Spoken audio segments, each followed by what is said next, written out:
नमस्कार, मैं शिवानी लोकवाणी पर आपका स्वागत करती हूँ। आइए रूबरू होते हैं भीलवाड़ा से। जनसंघ के संस्थापक डॉक्टर श्यामा प्रसाद मुखर्जी की स्मृति दिवस के उपलक्ष्य में भाजपा जिला कार्यालय पर आयोजित संगोष्ठी में मुख्य अतिथि के रूप में बोलते हुए भीलवाड़ा शहर विधायक विठल शंकर अवस्थी ने कहा कि श्यामा प्रसाद मुखर्जी बहुमुखी प्रतिभा के धनी थे। जब भारत में ऐसे महान लोग थे जो दूसरों के अधिकार और भलाई के लिए अपने प्राणों की भी परवाह नहीं करते थे। हमारे देश को आजादी दिलाने में ऐसे लोगों का विशेष सहयोग रहा है। ऐसे ही एक महापुरुष थे भारतीय जनसंघ के संस्थापक और कश्मीर मुद्दे पर अपनी आवाज बुलंद करने वाले डॉक्टर श्यामा प्रसाद मुखर्जी बहुमुखी प्रतिभा के धनी एवं शिक्षाविद के रूप में विख्यात थे। विचारों से तथा तात्कालिक परिदृश्य की ज्वलंत परिस्थितियों का इतना सटीक विश्लेषण किया कि समाज के हर वर्ग और तबके के बुद्धिजीवियों को अपनी सूझबूझ और देश के ताजा हालातों को ध्यान में रखकर उन्होंने कई कार्य किए। मुख्य वक्ता लक्ष्मी नारायण डाड ने कहा कि डॉक्टर श्यामा प्रसाद मुखर्जी ने स्वेच्छा से देश प्रेम और राष्ट्र प्रेम का अलग जगाने के उद्देश्य से राजनीति में प्रवेश किया। सत्ता का आकर्षण भी उनको रोक नहीं पाया। भाजपा जिला प्रभारी दिनेश भट्ट ने डॉक्टर श्यामा प्रसाद मुखर्जी के बताए मार्ग पर चलने का आह्वान किया और देश के प्रति समर्पित भाव से कार्य करने की सीख डॉक्टर श्यामा प्रसाद मुखर्जी की जीवनी से लेने का आह्वान किया। इस कार्यक्रम में मंच पर भीलवाड़ा शहर विधायक विठल शंकर अवस्थी, भाजपा जिला प्रभारी दिनेश भट्ट, भाजपा जिला अध्यक्ष लादूलाल तेली, पूर्व जिला अध्यक्ष लक्ष्मी नारायण डाड, नगर परिषद सभापति राकेश पाठक, उप सभापति रामलाल योगी मंचन सिंह थे। कार्यक्रम का संचालन कार्यक्रम प्रभारी जिला उपाध्यक्ष डॉक्टर राजासाद वैष्णव ने किया। कार्यक्रम के पश्चात डॉक्टर श्यामा प्रसाद मुखर्जी के चित्र पर माल्यार्पण कर पुष्पांजलि अर्पित की। इस कार्यक्रम में जिला महामंत्री बाबूलाल टांक, जिला उपाध्यक्ष कैलाश चिनगर, ज्योति आशीर्वाद, जिला मंत्री देवेंद्र डाणी, नंदलाल गुर्जर, ललित अग्रवाल, अरुण जैन, भूपेंद्र राणावत, भवानी शंकर दुदानी आदि उपस्थित थे।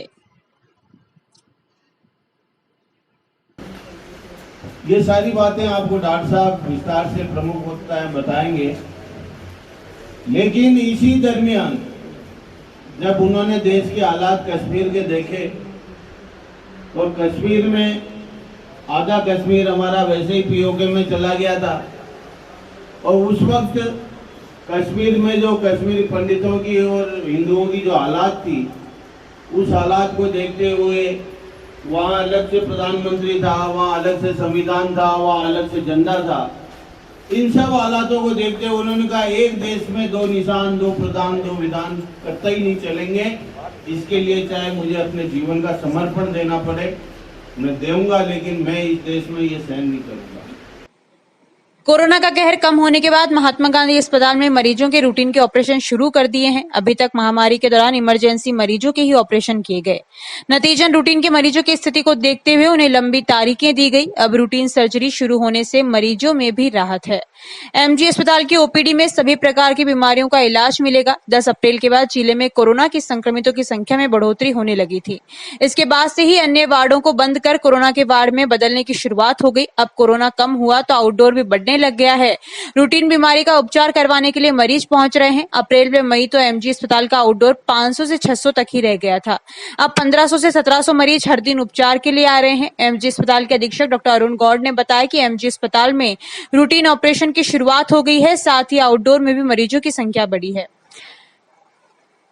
भीलवाड़ा की 25 साल की सबनम पिछले 2 महीने से आंख के पलक पर गांठ होने के कारण परेशान थी, जिसका शुक्रवार को ऑपरेशन कर निकाल दिया गया। इसी तरह शाहपुरा के भागचंद बैरवा पेट दर्द से परेशान थे। 2 महीने पहले ही जांच करवाई तो उन्हें अपेंडिक्स होने की जानकारी सामने आई। ऑपरेशन करवाना चाह रहे थे पर कोरोना के कारण से 2 महीने तक टालना पड़ा। वो ऑपरेशन करवा दिया है। वहीं 2 बच्चों के भी हर्निया के ऑपरेशन किए। दंत रोग विभाग, गायनिक, ऑर्थो में भी रूटीन के ऑपरेशन शुरू हो चुके हैं। रोजाना मिलने वाले नए केस कम होने से कोरोना का खौफ खत्म हो रहा है और जिलेवासी दूसरी लहर से उबरने लगे हैं। 225 बेड के कोरोना अस्पताल में भर्ती मरीजों की संख्या कम है। अभी सिर्फ 2 वार्ड पॉजिटिव व संदिग्ध मरीजों के लिए एक वार्ड चल रहा है। एमजी अस्पताल में करीब 12 वार्ड बनाए गए। कोरोना के लिए अब फीमेल सर्जिकल व फीमेल मेडिकल वार्ड में ही कोरोना के मरीज भर्ती हैं। कोरोना के 12 संदिग्ध व 12 पॉजिटिव मरीज भर्ती हैं। 18 मरीज ब्लैक फंगस के भी भर्ती हैं।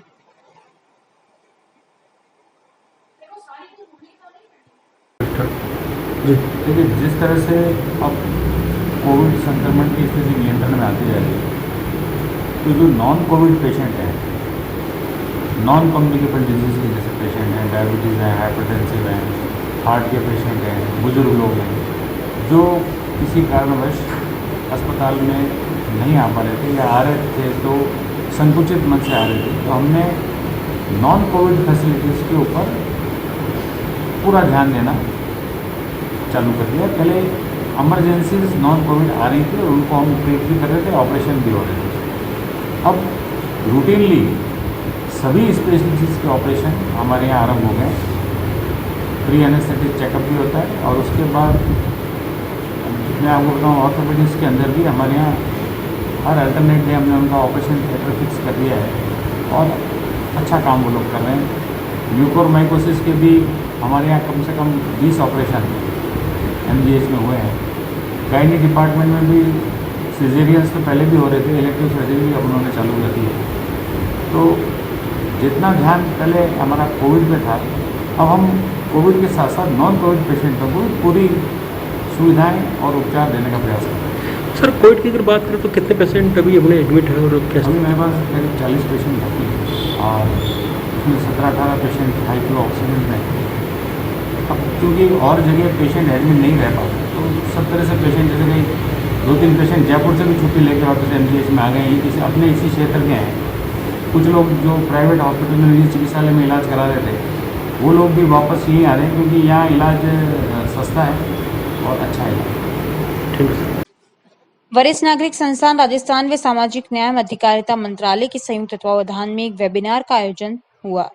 मीटिंग की अध्यक्षता वरिष्ठ नागरिक संस्थान राजस्थान के प्रदेश अध्यक्ष भंवर सेठ द्वारा की गई। मीटिंग के प्रारंभ में प्रदेश अध्यक्ष भंवर सेठ द्वारा मीटिंग का उद्देश्य बताते हुए सरकार द्वारा सम्मिलित अधिकारियों सैयद शमी उर रहमान, उपायुक्त एवं पवन सिंघल व विभिन्न जिलों से उपस्थित वरिष्ठ जनों का आर्थिक स्वागत संबोधन किया। अध्यक्ष द्वारा सैयद शमी उर रहमान से केंद्र व राज्य सरकार द्वारा वरिष्ठ नागरिकों के लिए प्रारंभ की गई हेल्पलाइन के बारे में विस्तार से जानकारी देने का निवेदन किया।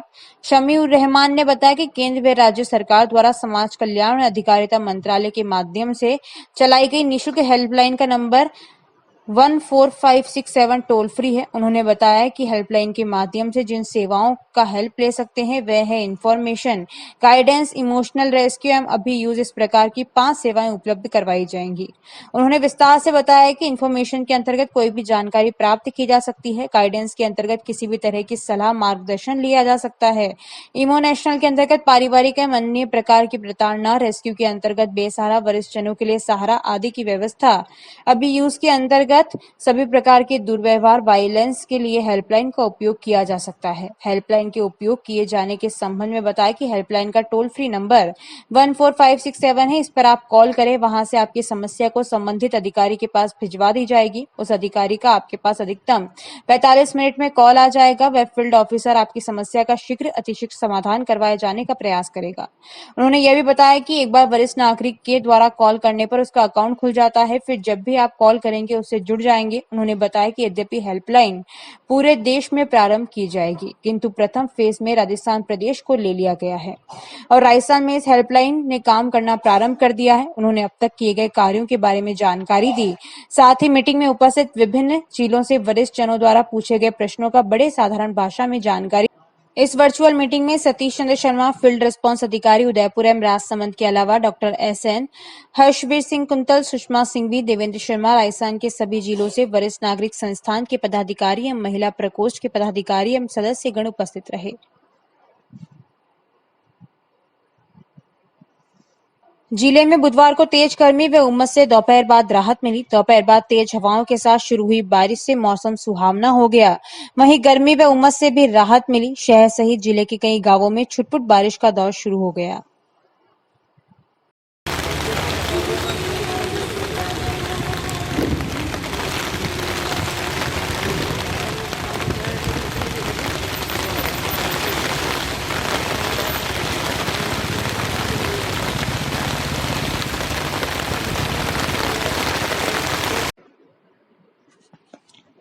डॉक्टर श्यामा प्रसाद मुखर्जी की पुण्य स्मृति दिवस पर भाजपा कार्यालय पर बिजोलिया मंडल ने विधायक गोपाल खंडेलवाल के मुख्य अतिथि में व्याख्यान और पुष्पांजलि कार्यक्रम का आयोजन किया गया। कार्यक्रम में विधायक खंडेलवाल ने मुखर्जी के उद्घोष "जहां हुए बलिदान मुखर्जी वो कश्मीर हमारा है" को याद करते हुए कहा कि उनके द्वारा कश्मीर में धारा 370 हटाने के लिए किए गए संघर्ष की बदौलत ही आज प्रधानमंत्री नरेंद्र मोदी कश्मीर से धारा 370 हटा पाए। पुण्य स्मृति कार्यक्रम में मंडल अध्यक्ष मनोज कोधा, पूर्व प्रधान नीता विजयवर्गीय, जिला मंत्री हर्षिंदा कंवर, जगदीश खंडेलवाल, समिति सदस्य हितेंद्र सिंह एवं अभिषेक सरवा, हीरा सोलंकी, सुनील जोशी, विठल तिवारी, शेखर चंद्रवाल, पार्वती सालवी, रतन गौड़, कमलेश कोहली, वेद प्रकाश तिवारी, शीला तंवर, जितेंद्र चौहान, कविता त्रिपाठी, पंकज जैन, धर्मराज खटीक, नीलेश चित्तौड़ा, पुरुषोत्तम महावर, मृत्युंजय सिंह पवार, किशन त्रिपाठी, मुकेश सांखला, चेतन पवार, सईद हुसैन सहित अनेक कार्यकर्ता उपस्थित थे। कार्यक्रम का संचालन मंडल उपाध्यक्ष सुनील जोशी ने किया।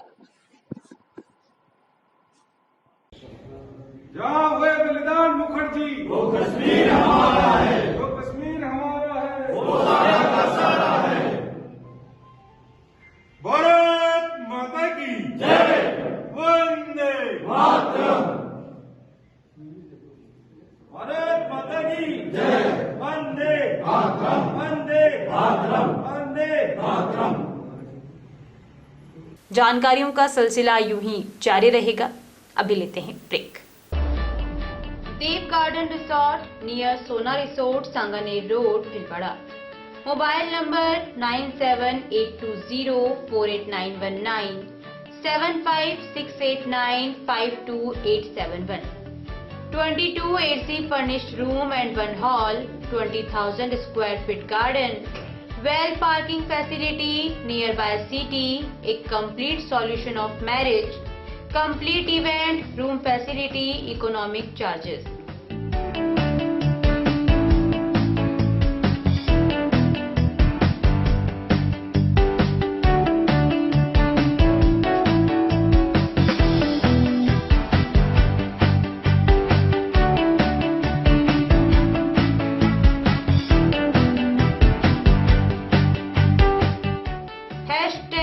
Multi cuisine family restaurant, Indian food, Italian food, lunch, snacks, Chinese fast food, breakfast, dinner, Punjabi food.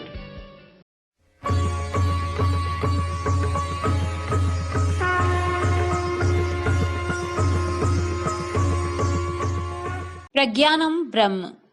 अनंत श्री विभूषित जगतगुरु शंकराचार्य गोवर्धन मठ पुरी पीठाधीश्वर स्वामी श्री निश्चलानंद सरस्वती के पावन प्रवचनों की अमृत धारा अब बहेगी लोकवाणी चैनल पर। अध्यात्म से लेकर विज्ञान तक, विश्व शांति के सिद्धांतों से लेकर वैदिक गणित के सिद्धांतों तक, जैसे अनेक विषयों पर परम पूज्य गुरुदेव के मुखारबिंद से प्रवचनों की एक अद्भुत श्रृंखला देखिए 15 मई शनिवार से केवल लोकवाणी चैनल पर। प्रसारण समय प्रतिदिन प्रातः 7 बजे से 8 बजे तक एवं पुनः प्रसारण शाम 4 बजे से 5 बजे तक। श्री गणेश उत्सव प्रबंध एवं सेवा समिति भीलवाड़ा के सौजन्य से महात्मा गांधी चिकित्सालय परिसर स्थित राजकीय आयुर्वेद चिकित्सालय में हर महीने की 27 व 28 तारीख को प्रातः 9 से 1 बजे तक दमा, अस्थमा, नया पुराना खांसी जुकाम, सांस की तकलीफ हेतु शिविर का आयोजन किया जा रहा है। चिकित्सक डॉक्टर अंजू वधवा, डॉक्टर देश दीपक वधवा। ब्रेक के बाद एक बार फिर आपका स्वागत। आइए देखते हैं कुछ अन्य जानकारियां। जीतो लेडीज विंग राजस्थान जोन द्वारा वेबिनार का आयोजन जूम मीटिंग पर किया गया। नवकार मंत्र से प्रारंभ होने के बाद जोन कन्वीनर पुष्पा गोखरू ने सभी का स्वागत किया। राजस्थान जोन चेयरपर्सन विमल सिंघवी ने ऐसे कार्यक्रम को समय की मांग बताया। JITO apex vice president Mahavir Chaudhary ने कहा कि कोरोना की इस भीषण महामारी के समय जीतो द्वारा पूरे भारत में की गई सहायता के बारे में बताया। राजस्थान जोन को अपनी शुभकामनाएं दी। जीतो लेडीज विंग की वाइस चेयरपर्सन एडवोकेट मिनल खोना ने हेल्थ इज वेल्थ, आज की परिस्थिति में स्वास्थ्य सबसे पहले है। कोटा चेयरमैन अजय बाकलीवाल ने आज के समय यह बहुत ही महत्वपूर्ण विषय है, इसके सबको जानकारी होनी चाहिए। मंजिले को कन्वीनर शशि मांडोत ने इसी प्रकार की ज्ञानवर्धक वार्ता रखने पर जोर दिया। चीफ सेक्रेटरी खुशबू बाकलीवाल ने मुख्य वक्ता डॉक्टर राघव मेहता का परिचय दिया। डॉक्टर ने ब्लैक फंगस की जानकारी देते हुए कहा कि यह अपॉर्चुनिटी इन्फेक्शन है, इम्यूनिटी कमजोर होते ही यह जल्द ही पकड़ लेती है। शुगर के मरीज को जल्द हो सकती है। यह संक्रमण नहीं है, यह एक दूसरे से नहीं फैलती। दांत में दर्द, नाक में खून, चेहरे की सूजन, आंख का बाहर आना, बुखार होना, कफ होना या आंख चेहरे पर कालापन होना इसके सिम्टम्स हैं। इसके इलाज में लापरवाही न करें। Jaipur ladies wing convener Veenu Sukhlecha ने डॉक्टर निपुण वागरेचा का परिचय दिया। उन्होंने कहा कि ब्लैक फंगस के सिम्टम्स दिखाई देते ही शीघ्र डॉक्टर को दिखाएं। इसका इलाज घर पर रहकर नहीं किया जा सकता। चिंता न करें, इलाज करवाएं। Kota ladies wing chief secretary Anita Jain ने भी प्रश्नोत्तर राउंड संभाला। प्रतिभागियों की जिज्ञासाओं को सभा के पटल पर रखा, जिनका डॉक्टर राघव मेहता जी ने खूब बखूबी समाधान किया। मनीष बम्ब ने बताया कि कार्यक्रम का संचालन जीतो लेडीज विंग कोटा की चेयरपर्सन चित्रा वागरेचा ने बहुत सुंदर ढंग से किया। रेखा जैन ने कार्यक्रम की समीक्षा करते हुए कहा कि इस बीमारी की सभी को जानकारी होनी चाहिए। दोनों विशेषज्ञों ने बहुत ही अच्छा समझाया। Kota chapter chief secretary Pankaj Sethi ने सभी का आभार व्यक्त किया। इस वेबिनार में 80 से अधिक प्रतिभागियों ने लाभ उठाया।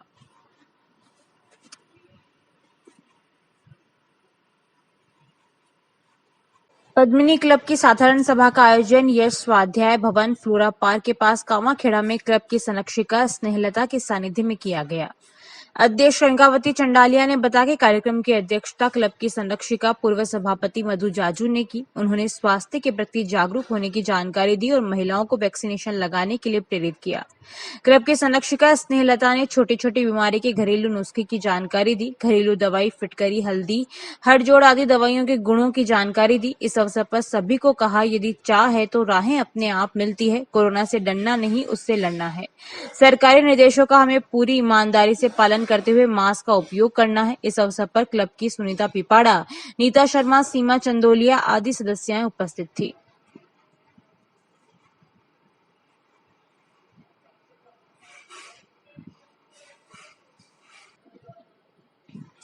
आज पूरे देश में आदिवासियों की संस्कृति, पहचान व संवैधानिक अधिकारों की रक्षा एवं उनके विकास हेतु संवैधानिक व्यवस्था के अनुसार अधिकार सुनिश्चित करने के संदर्भ में भीलवाड़ा जिला कलेक्टर को राष्ट्रपति के नाम ज्ञापन दिया गया। मोतीलाल सिंघानिया, राष्ट्रीय संयोजक भारतीय विद्यार्थी छात्रावास संघ नई दिल्ली ने बताया कि पूरे देश भर में राष्ट्रीय आदिवासी एकता परिषद के द्वारा 3 चरणबद्ध आंदोलन के तहत आज पहले चरण का ज्ञापन पूरे देश भर में हर जिला स्तर पर दिया गया, जिसमें आदिवासी समुदाय को संवैधानिक अनुसूचित जनजाति के रूप में पहचान प्राप्त है और इसी पहचान के आधार पर तमाम प्रकार की सामाजिक, शैक्षणिक, धार्मिक, राजनीतिक, सांस्कृतिक विरासत को सुरक्षित करने के लिए विभिन्न अनुच्छेदों और अनुसूची में अधिकार प्राप्त है। लेकिन वर्तमान देश के हालात इस कदर बना दिए गए कि आदिवासियों को जल, जंगल और जमीन से विस्थापित किया जा रहा है।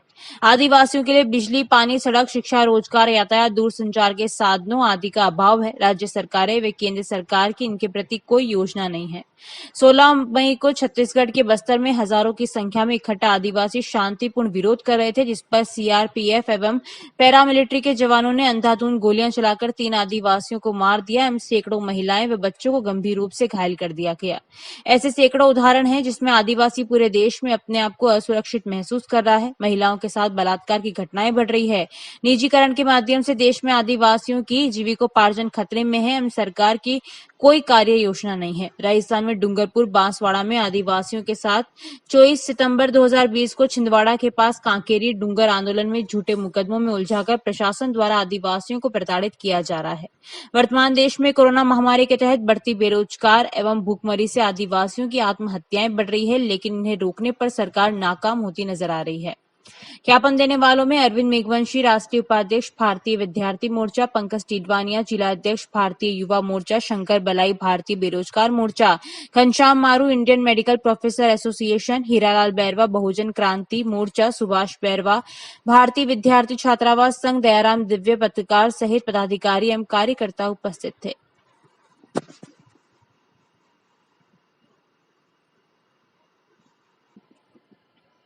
बुधवार को पूर्व विधायक विवेक धाकर ने सेठ मुरलीधर मानसिंह का कन्या महाविद्यालय एवं माणिक्यलाल वर्मा राजकीय महाविद्यालय को थर्मल स्कैनर, ऑक्सीमीटर एवं मास्क वितरित किए। कन्या महाविद्यालय में आयोजित एक सादे समारोह में धाकर ने दोनों महाविद्यालयों के प्राचार्यों से उनकी समस्याओं एवं आवश्यकताओं की जानकारी प्राप्त की। उन्होंने कहा कि आप अपनी आवश्यकताओं का वास्तविक लागत अनुमान बनाकर प्रस्तुत करावें, ताकि विभिन्न एजेंसीज एवं स्रोतों से फंड की व्यवस्था कर आपकी आवश्यकताओं की पूर्ति करवाई जाएगी।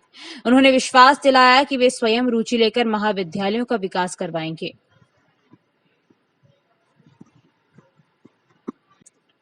चमकता जीवन सेवा संस्थान एवं नशा मुक्ति पुनर्वास केंद्र पंचवटी कॉलोनी में केंद्र सदस्यों द्वारा मंगलवार को वृक्षारोपण के साथ मास्क एवं भोजन पैकेट का वितरण किया गया। संस्था अध्यक्ष चेतन पारिक ने बताया कि संस्था सदस्यों द्वारा 11 पानी की टंकियां रखवाई गई, साथ ही 21 पौधे नीम, बड़, बेलपत्र, आंवला, अमरूद, मीठी नीम एवं तुलसी के पौधे लगाते हुए 500 मास्क एवं बिस्किट के पैकेट वितरित किए गए। केंद्र द्वारा पिछले 15 दिन से भोजन के 200 पैकेट प्रतिदिन भी वितरित किए गए। इस दौरान पार्षद प्रतिनिधि शिवलाल जाट, अनुभव जोशी, विशाल खंडेलवाल, मनीष पारिक, आनंद पारिक, शैलेंद्र व्यास, पवन पारिक, हार्दिक उपाध्याय, अंकित व्यास आदि मौजूद रहे।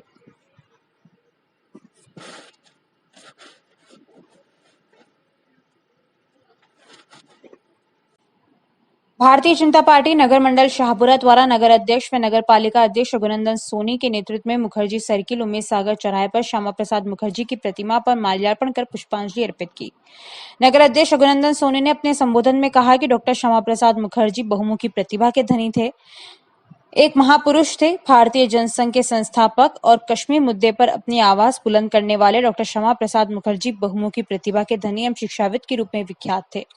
एससी मोर्चा नगर अध्यक्ष लालूराम खटीक ने बताया कि नगर उपाध्यक्ष चंद्र प्रकाश चौधरी, सत्यनारायण तोलंबिया, केशव सिंह, पूर्व पार्षद धर्मेंद्र गगरानी, पार्षद देवीलाल रेगर, भानु प्रताप सिंह, राजेश सोलंकी, राजेश खटीक, भगवती प्रसाद शर्मा, विनोद सनाडिया, युवा मोर्चा अध्यक्ष राजेंद्र जांगिड़ आदि कार्यकर्ता उपस्थित थे।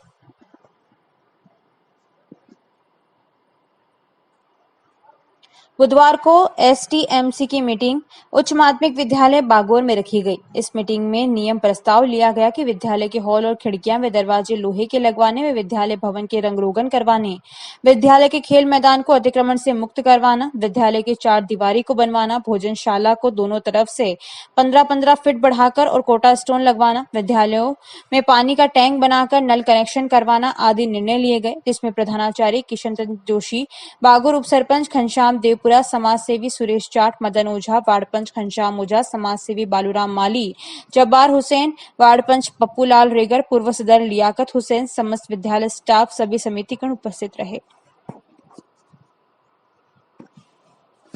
अभी के लिए इतना ही। धन्यवाद।